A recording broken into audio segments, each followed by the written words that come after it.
안녕하세요. 일상의 소소한 아름다움을 발견하는 언니 스토리맘입니다. 오늘은 제가 좋아하는 책, 또 아이는 기다려주지 않는다 라는 책인데요. 제가 요한 크리스토프 아놀드 이분을 본 적이 있었어요. 지금은 돌아가셨는데 굉장히 인자하시고 너무 좋으신 분이었고요. 그리고 제가 이분이 계신 곳 공동체, 작은 공동체가 있었는데 거기에 우연한 기회에 좀 머물 수가 있었거든요. 그래서 진짜 천국 같았었어요. 그러니까 거기에는 치매 노인도 있었고 장애를 가진 자폐아동, 그리고 다운 증후군 있는 친구도 있었는데 그냥 그렇게 제가 잘 모를 정도로 그냥 서로 돌보고 서로 도와주고, 그리고 그것을 같이 나누어서 하더라고요.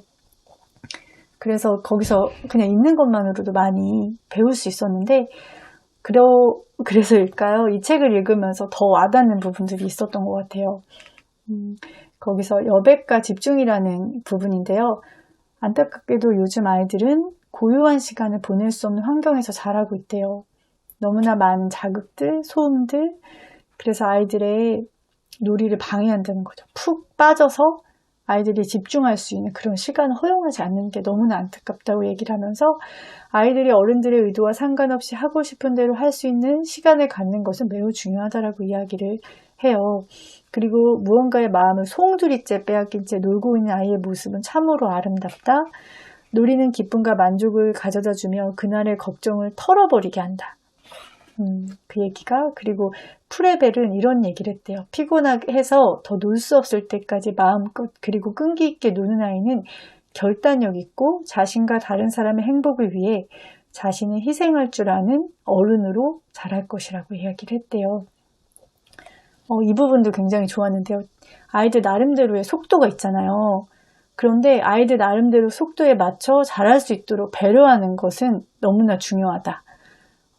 어른들은 옆에 있어주면서 언제든지 필요할 때 아이들을 보살펴주고 말을 받아주고 원하는 것을 채워줄 수 있다는 것을 아이가 아는 것만으로도 안심하고 하루하루를 보낼 수 있는 그 권리가 있다는 거죠, 아이들에게는. 그리고 이거 너무 좋았어요. 그러니까 이분의 이제 부모님은 성적이나 이런 부분엔 별로 관심이 많지 않으셨대요. 부모님은 내가 이제 수나 우를 맞는 것보다 친구들하고 잘 지내는 것에 더 관심이 많았고, 낙제를 한 적이 있었는데 꾸짖지 않으시고 오히려 이렇게 얘기해 주셨대요. 내게는 선생님들이 생각하는 것보다 훨씬 더 많은 재능이 숨어 있는데 아직 밖으로 나오지 않았을 뿐이라고 격려해 주셨대요. 너무 아름답죠? 그런 이야기가 나오고요. 그리고 너무 좋은 얘기 많은데 그리고 훈계에 대한, 이분은 이제 아이들을 전혀 이렇게 때리거나 그런 것들에 대해서 굉장히 경계하시고 그것에 대해서 허용하지 않으셨는데, 이분의 부모님 세대는 아무래도 우리 때도 그랬잖아요. 그러니까 부모가 이렇게 잘못했을 때 뭐 손바닥 체벌 같은 게 허용되던 시기였나 봐요. 그때 훈계 이야기가 나오는데요. 우리 집에서 가장 용서받지 못할 죄는 욕설과 놀림이었다. 아이들이 원래 그렇듯이 우리는 눈에 띄는 신체적 특징을 가진 어른들을 놀리는 것을 좋아했다.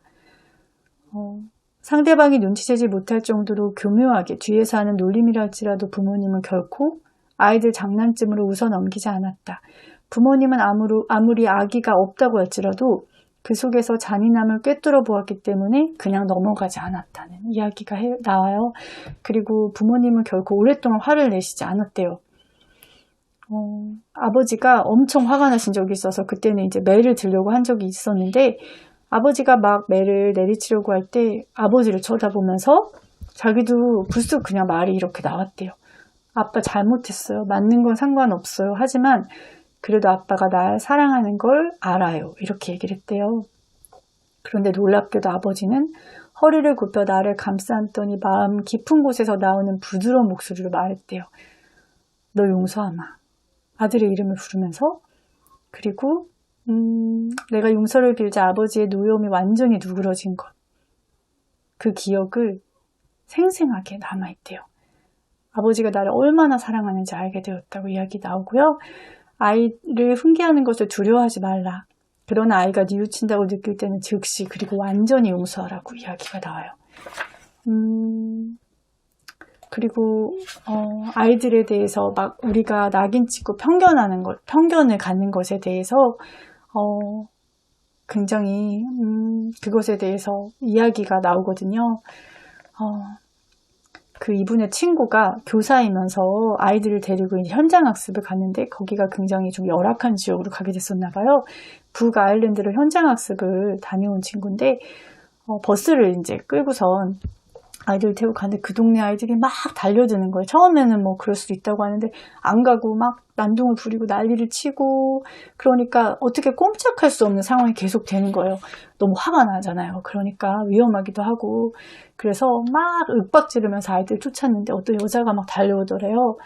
그러면서 이제 정중하게 사과를 하면서 너무 화나셨죠. 막 이렇게 얘기하면서 그런데 이 아이들에 대해서 얘기를 해주더래요. 저쪽에 있는 남자의 둘은 5살, 8살입니다. 아버지가 2주 전에 극단적인 선택을 했어요. 그리고 이쪽에 있는 아이는 아버지는 몇 년째 지금 감옥에 있는 상태고 그리고 저 아이는 아버지 얼굴을 모른다는 거예요. 이 애들은 아무도 돌보지 않는 버림받은 아이들이라고 이야기돼요.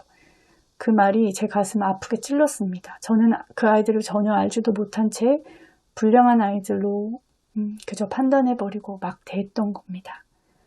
그 아이들은 사실은 우리의 무관심 때문에 그런 일이 일어나게 된 거라는 이야기가 나오고요. 한 번 더 돌아보게 되더라고요. 저도. 그리고 마지막으로 그 균형을 찾는 거요. 아이들에게 너무나 관대한 거 그리고 너무나 강압적인 거.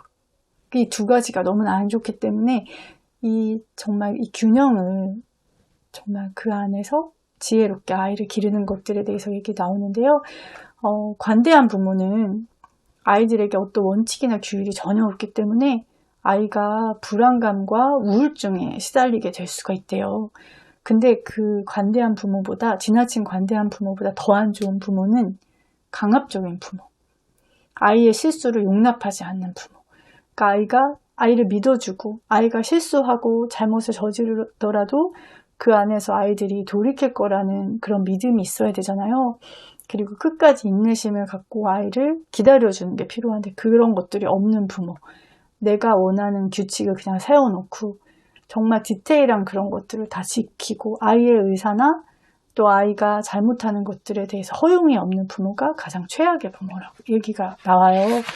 그래서 그것의 균형을 잡는 그런 것들이 어렵지만 그게 가장 중요하다라는 그 이야기를 하면서 아이를 믿어주라는 이야기. 그런데 아이가 잘 갈 수 있는 방향을 부모는 친구는 아니잖아요. 그렇기 때문에 방향과 그런 것들을 포기하지 않고 아이를 그냥 내버려 두지 않고 그런 것들을 계속 이야기하고 아이가 돌아오기를 기다리면서 아이를 훈육하라는 그런 이야기가 나오거든요. 그래서 이 부분도 제가 너무나 조금밖에 얘기를 안 했지만 굉장히 좋고 그리고 신앙적인 그런 분들에게는 더 와닿을 수도 있겠지만 그렇지 않더라도 정말 아이를 존중하고 아이를 사랑으로 그리고 아이를 선물로서 받아들인다는 그런 메시지이기 때문에 누구에게나 읽어도 좋은 내용일 거라는 생각이 들어요. 추천합니다.